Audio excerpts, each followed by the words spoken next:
सबसे पहले बड़ी खबर राजधानी भोपाल से निकलकर सामने आ रही है, जहां संदिग्ध आतंकियों के मामले में एक बड़ा खुलासा हुआ है। धर्म परिवर्तन कराने में संदिग्ध लिप्त हैं। जी हां, ये बड़ा खुलासा, संदिग्धों में से 5 ने हिंदू लड़कियों से शादी की। 3 संदिग्धों ने कुछ साल पहले ही इस्लाम कबूल किया था। आरोपी मोहम्मद सलीम पहले सौरभ वैद्य था, अब्दुल रहमान पहले देवी नारायण पांडा था और मोहम्मद अब्बास अली का नाम पहले बेनू कुमार था। तो एक बड़ा अपडेट निकलकर सामने आ रहा है कि धर्म परिवर्तन कराने में भी संदिग्ध लिप्त हैं। संदिग्धों में से 5 ने हिंदू लड़कियों से शादी की। संदिग्धों के मोबाइल में पाकिस्तानी नंबर मिले थे। तो एटीएस और एनआईए ने अब तक 16 को गिरफ्तार कर लिया है। भोपाल से 11, हैदराबाद से 5 और छिंदवाड़ा से 1 गिरफ्तारी हुई थी। भोपाल इंदौर के नए आतंकी मॉड्यूल की जांच चल रही है। तो देखिए बड़ी खबर, संदिग्ध आतंकियों के मामले में ये बड़ा खुलासा हुआ है। धर्म परिवर्तन कराने में संदिग्ध लिप्त है। संदिग्धों में से 5 ने हिंदू लड़कियों से शादी की।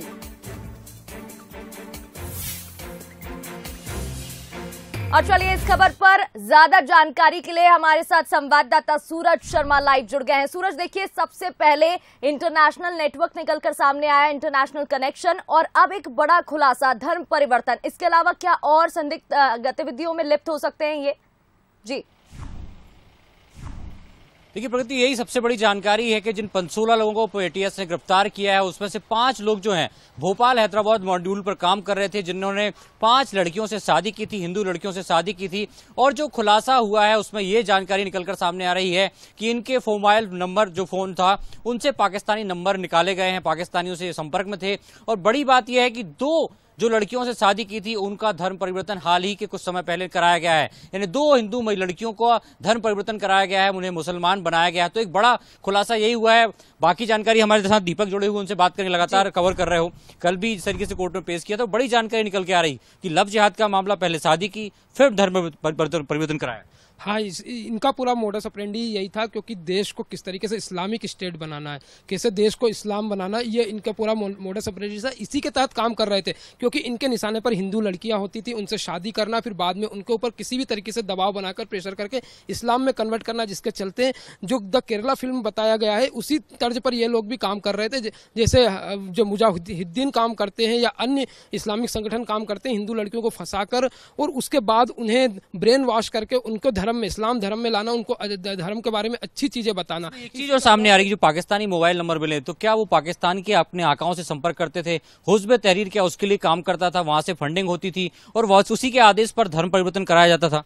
हुज़्ब तहरीर की बात करें तो आपने जैसा कहा कि पाकिस्तान तो ठीक है, इसके अलावा अलग अलग 5 देश जो इस्लामिक स्टेट है वहां पर भी इनका काम कर रहा है। और जहां पर जो इस्लामिक स्टेट नहीं, वहां पर भी इस्लाम शरीयत कानून को लाना इनका मोडस ऑपरेंडी रहता है और वहां पर इसी तर्ज पे काम करते। तो यह भी जो आपने कहा, यह भी सही हो सकता है कि वहां लड़कियों को फंसा कर ले जाया जाता होगा, फिर उनके साथ उनका ब्रेन वॉश करने के बाद फिर उन्हें लव जिहाद, जो अपने यहाँ कानून बना दिया गया है, अन्य जगहों पर इसे बनाया गया है नहीं, पर यहाँ पर अपनी भाषा में जिसे लव जिहाद कहते हैं, तो उसे फैलाने का पूरी तरीके से काम करना और अपनी आबादी को बढ़ावा देना, ये इनका मुख्य उद्देश्य था। इसमें 3 हिंदू लड़के भी हैं जो कल पेश किए गए हैं। हिंदू लड़के थे जिन्होंने कन्वर्ट होकर मुस्लिम धर्म अपनाया। अब उन्होंने किस आधार पर अपनाया, ये सब जांच का विषय हो सकता है कि उनको दबाव बनाकर या उन्हें चाकू की नोक पर, क्योंकि जिस तरीके से गिरफ्तार किए गए हैं उसमें एक इंजीनियर है, एक बीडीएस है, तमाम जो पढ़े लिखे हैं, ताकि एक जो एलाइट ग्रुप में आप कैसे घुल मिल सकते हो, इसके लेकर पढ़ा लिखा होना बहुत आवश्यक है। यदि आपकी समाज में इज्जत भी होती है तो कैसे आसानी से लोगों के साथ घुल मिल सकते हैं ये लोग? हाँ, ये क्योंकि पढ़े लिखे लोग के ऊपर आदमी इतनी जल्दी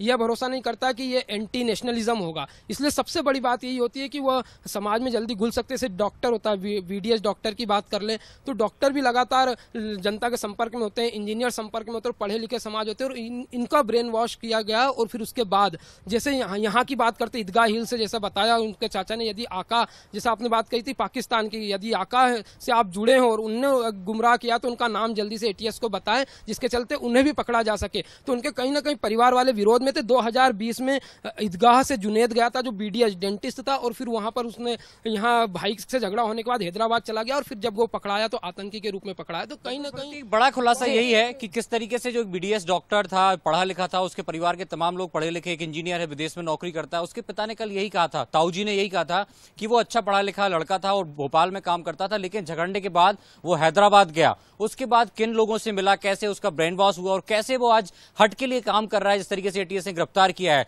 तो आप समझ सकते हैं मॉड्यूल कैसे काम कर रहा है, कैसे पढ़े लिखे लोगों को टारगेट करता है। और बड़ा खुलासा यही हुआ है कि मोबाइल से पाकिस्तानी नंबर मिले गए हैं, उनकी जांच पुलिस कर रही है, एटीएस जांच कर रही है, फोटो वीडियो निकाल रही है। और सबसे बड़ा खुलासा यही कि जी समझा जा सकता है। बिल्कुल ठीक है आपने, बहुत बहुत शुक्रिया तमाम जानकारी के लिए, बातचीत करने के लिए। आगे